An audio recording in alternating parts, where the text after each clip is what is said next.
Ukipita mtaani chocho hadi chocho, ukiwaona watoto, basi mtoto wa maskini utamfahamu na mtoto wa tajiri utamfahamu kutokana na mavazi yake na muonekano wake. Katoto kama maskini utakajua tu kutokana na muonekano wake au mavazi yake au mfumo kalivyokaa.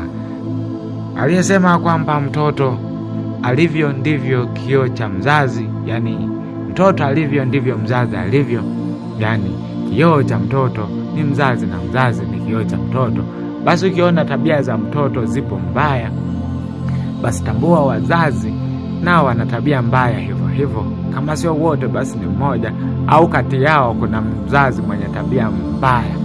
Kwa hili si kweli, kwa sababu na watoto wengine haieleweki hata mbegu zinapandikizwa kutoka wapi.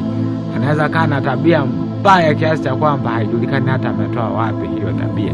Kwa yule anayediriki kusema alivyo mtoto ndivyo alivyo mzazi, mwana mtoto ana tabia fulani au mambo fulani, basi ujue na mzazi ndivyo alivyo au zaidi ya huyo mtoto, si kweli. Na kama ni hivyo itabidi akatubu kabisa mtu anayediriki kusema hivyo.